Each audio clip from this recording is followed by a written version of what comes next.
It's October 3 and this is our update for Burgess Apartments renovation. Ginagawa natin to try and focus ang ating computer shop. In this area, inaayos yung kisabi dito sa side ng computer shop. Dito, dadaan din yung mga linya for controls para dito. Tsaka sa ilaw ng computer shop. So, nag-prior na tayo dito. Nag-install na ng mga pintuan. So, nalagay na yung divider.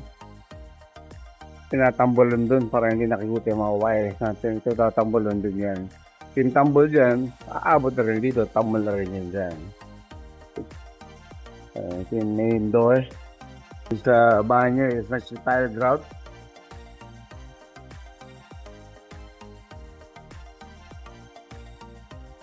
Isa na wala pa. Dito, okay na yan. And sukalo na okay na smart lock. Okay. Nandun pa rin yung of course wire. Nandun pa rin. Before the week ends, talagay yung windows yan. Saka yung windows. Dito yung naayos natin yung alignment para sa smart lock dyan. Dito, okay na ating banyo. May sukalo na yan. Installed na rin to. Lalagay dito yung ating pang mga ibang gamit dyan. Priority lang ginagawa sa taas. Yung kwarto natin dito, nagawa pa rin natin. So, ayan no. Ayos na dito sa labas. Yung sa loob. Ayos na. Dito rin. Pinapareho na natin ang ating flooring. Okay. Papareho natin dito sa kabila.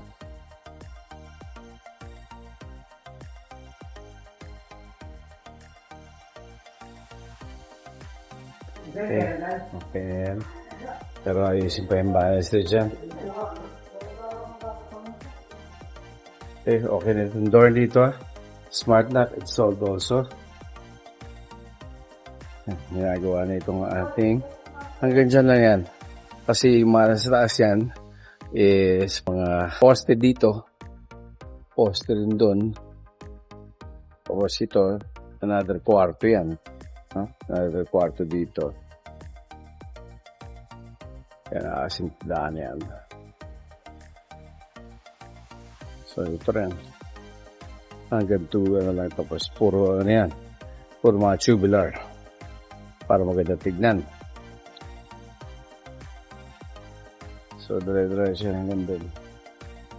Today is October 3. This is our update for Burgess Apartment renovation. Till next time.